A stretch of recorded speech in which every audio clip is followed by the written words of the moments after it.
السلام علیکم دوستوں، یہ ویڈیو جو ہمارے یووا ہیں، مسلم یووا ہیں، اسکول میں اور کالج میں پڑھنے والے لڑکے لڑکیاں، ان کے لیے ہے۔ ہم لوگوں کو چاہیے کہ ہم ان کے مسائل کو بھی ایڈریس کریں۔ جو ماحول سوشل میڈیا نے، انٹرنیٹ نے، پرنٹ میڈیا نے بنایا ہے اور جس میں ہمارے بچے گرفتار ہیں، ان موضوعات کو، ان سبجیکٹس کو اٹھانا، ان پر بات کرنا ہماری ذمہ داری ہے۔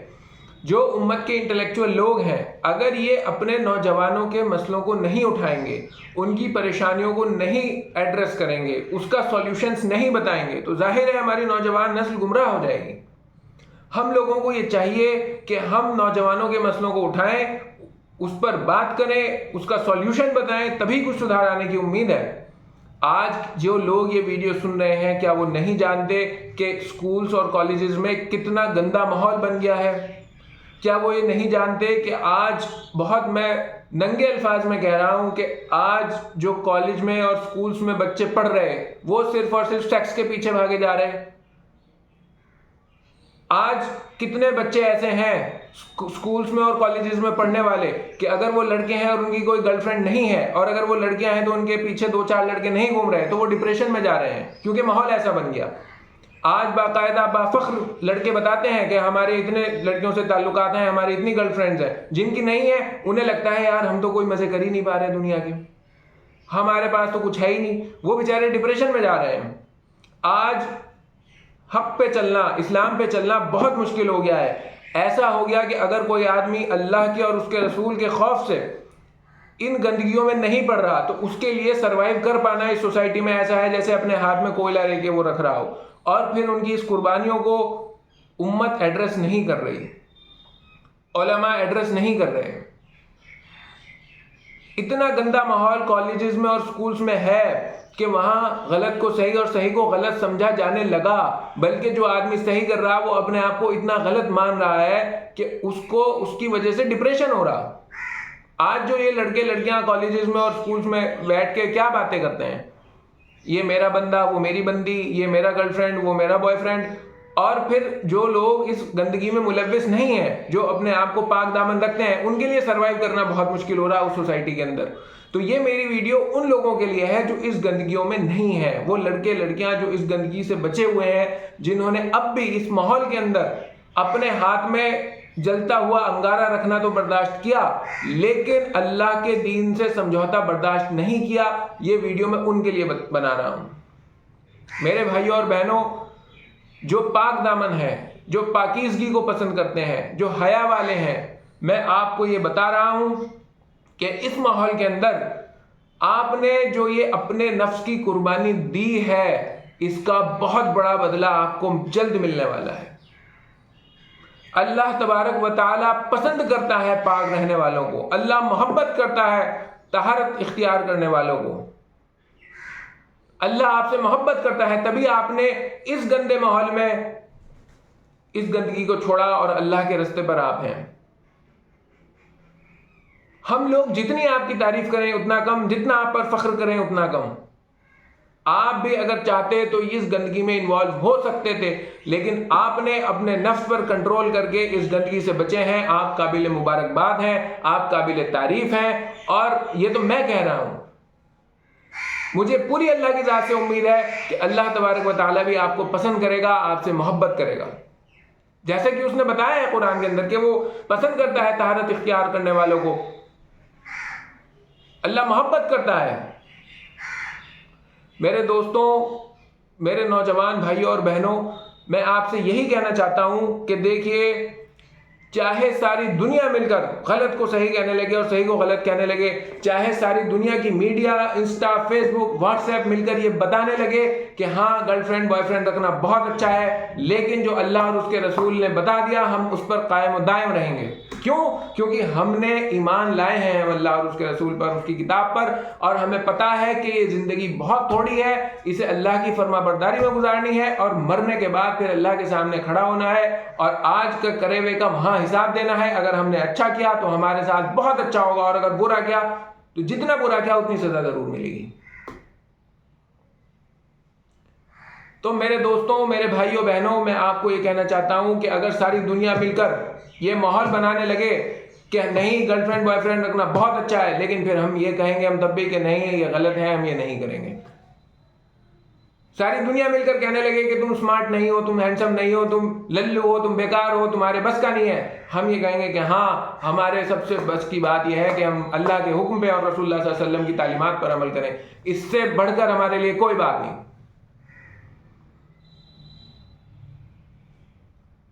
ہم کسی کے ماتحت غلام تھوڑے ہیں. ہماری سوچ کو، ہمارے دماغ کو کوئی کنٹرول نہیں کر سکتا. ساری دنیا مل کر یہ کہنے لگی یہ چیز اچھی ہے، اگر اللہ نے اسے غلط کہہ رکھا وہ غلط ہی رہے گی چاہے کچھ بھی ہو جائے. اگر ساری دنیا مل کر کسی غلط چیز کو اچھا کہنے لگے تو وہ کبھی بھی اچھا نہیں ہو سکتا، اور کسی اچھی چیز کو برا کہنے لگے وہ کبھی بھی بری نہیں ہو سکتی. میرے دوستوں، میرے بھائیوں، بہنوں، نوجوانوں، یہ بات یاد رکھیے کہ یہ زندگی بہت چھوٹی ہے، اور اس چھوٹی سی زندگی میں بھی یہ جو جوانی ہے نا، یہ بس اتنی سی ہے کیوں نکل جائے گی. تو اس جوانی میں اللہ کی فرما برداری کریں، اللہ کے حکموں پر چلیں. اللہ کو ہر وقت یاد رکھیں کہ اللہ آپ کو دیکھ رہا ہے، اور ہر وقت یاد رکھیں یہ وقت تو گزر جائے گا لیکن اللہ کی رحمت سے آپ دور ہو جائیں گے اگر آپ نے غلط کیا تو. اور میں آپ لوگوں کو بطور خوشخبری ایک چیز اور بتانا چاہتا ہوں. دیکھیے یہ جو گندگی کا ماحول ہے، یہ تمام گندگیاں جو عام ہیں، زنا اتنا عام ہے، اس سے بچنے پر اللہ کیا ثواب عطا کرتا ہے، کیا اجر عطا کرتا ہے، میں یہ آپ کو بتانا چاہتا ہوں. غور سے سنیے گا میری بات. حضرت یوسف علیہ السلام، ان کا واقعہ آپ ڈیٹیل میں بھی پڑھ سکتے ہیں. انہیں مصر کے بازار میں بیچا گیا، اور وہ مصر میں بہت بڑے ایک حکمران کے یہاں پلے بڑھے، اور اس کی بیوی ان پر فدا ہو گئی حضرت یوسف پر. اس نے حضرت یوسف کو اپنی طرف بلایا، زنا کے لیے وہ بلا رہی تھی ان کو، لیکن حضرت یوسف نے اللہ کا خوف ہونے کی وجہ سے، اللہ کے ڈر سے اس سے وہ بچ کر بھاگے.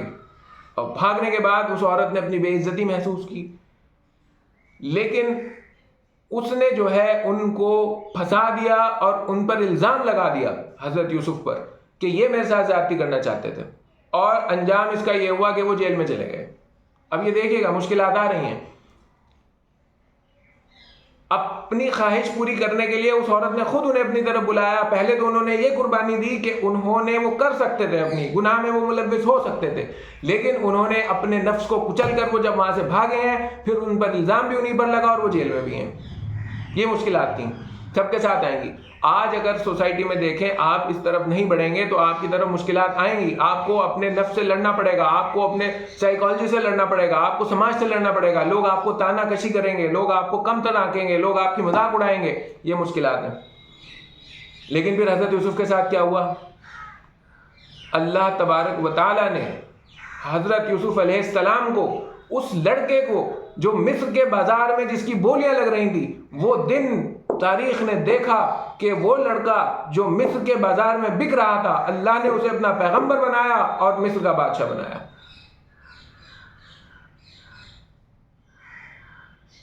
دوستوں یہ ایک ایسی چیز ہے کہ اگر آپ اس سے بچیں گے، اس گندے کلچر سے بچیں گے، تو اللہ اس کے بدلے میں حکمرانیاں عطا کرتا ہے، حکومتیں عطا کرتا ہے، بادشاہتیں عطا کرتا ہے. میں بہت سیریس ہو کے آپ کو یہ باتیں بتانا چاہ رہا ہوں. آپ سمجھیے کہ اگر آپ اس سے بچیں گے، اگر آپ گندگیوں سے بچیں گے، اگر آپ طہارت اختیار کریں گے، اگر آپ پاکیزگی اختیار کریں گے تو کچھ مشکلات تو آئیں گی، لیکن کیونکہ یہ سب آپ اللہ کی وجہ سے کریں گے اور آپ برائیاں کر سکتے تھے، اور آپ یہ دیکھیں گے کہ کس قدر اللہ تبارک و تعالیٰ آپ کو نوازے گا. تھوڑا سا صبر کریے، تھوڑی سی مشکلات جھیلیے، اور پھر آپ یہ دیکھیں کہ اللہ کے انعامات اسی زندگی میں آپ دیکھیں گے اپنی آنکھوں سے اترتے ہوئے. اور آخرت میں تو جو ملیں گے جب حشر کا دن ہوگا اور کوئی سایہ نہیں ہوگا، تو ایسا شخص جسے کسی ایک مرتبے والی عورت نے بلایا ہوگا اور وہ صرف اللہ کے خوف سے وہاں نہ گیا ہوگا، اسے اللہ تبارک و تعالیٰ اپنے عرش کا سایہ عطا کریں گے. صرف 7 طرح کے لوگ ایسے ہیں جن کو اس دن سایہ عطا ہوگا، اور ان میں سے ایک وہ ہے جو اپنے نفس پہ کنٹرول کر کے بچے گا. میرے دوستوں،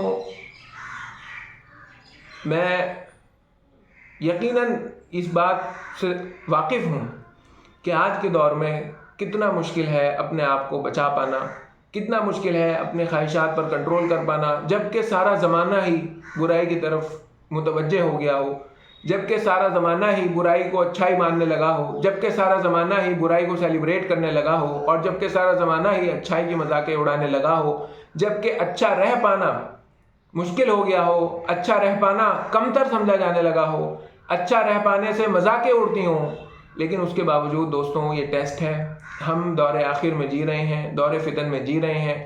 اس دور کے اندر اپنی ان خواہشات پر کنٹرول کرنا، اس کا ثواب بہت زیادہ ہے۔ جب پورا زمانہ آپ کے مخالف ہو، جب ٹیسٹ جتنا مشکل اتنا بڑا رزلٹ، تو آپ جو ہے یہ پاکیزگی کی زندگی اختیار کریں۔ اللہ تبارک و تعالیٰ سے دعا کریں کہ اللہ ہمیں پاکیزہ رکھے، ہمیں پاک صاف شریف رکھے، اور ہمیں اپنے مقرب بندوں میں شمار کر لے۔ اور ایک آخری بات اور عرض کر دوں یہاں پر آپ کے سامنے، دیکھیے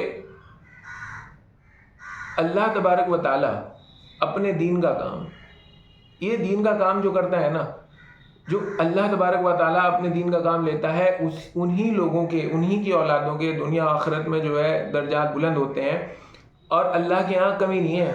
وہ ناپاک لوگوں سے کام کیوں لے گا اپنا؟ وہ ایسے لوگوں کو چنے گا جو اللہ کی خوف سے پاکیزگی اختیار کرتے ہوں گے، یا ایسے لوگوں کو چنے گا جو گندے سندے ہوں گے اور ہر طرح کے گناہ میں ملوث ہوں گے؟ کیوں چنے گا وہ آپ کو اگر آپ گندے ہیں تو؟ کیا ویلیو ہوگی آپ کی اللہ کی نظر میں؟ بس ٹھیک ہے، گدھوں کی طرح زندگی گزارے ہو تو گزارو،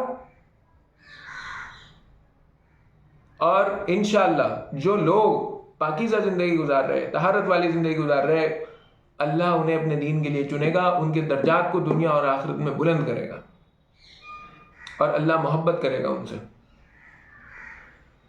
باقی جو کہنے سننے میں غلطی ہوئی، اللہ تعالیٰ اسے معاف فرمائے، اور کہنے سننے سے زیادہ عمل کی توفیق عطا فرمائے، اور ہم سب کو اللہ تبارک و تعالیٰ صحیح راستے کی طرف ہدایت عطا کر دے، ہم سب کو حق اور سچ پہ چلنے والا بنائے، اور حق اور سچ کا داعی بنائے، اور اپنے دین کے لیے ہم سب کو قبول فرمائے۔ باقی کامنٹ کر کے ضرور بتائیے گا کہ آپ اس بارے میں کیا سوچتے ہیں۔ بہت بہت شکریہ۔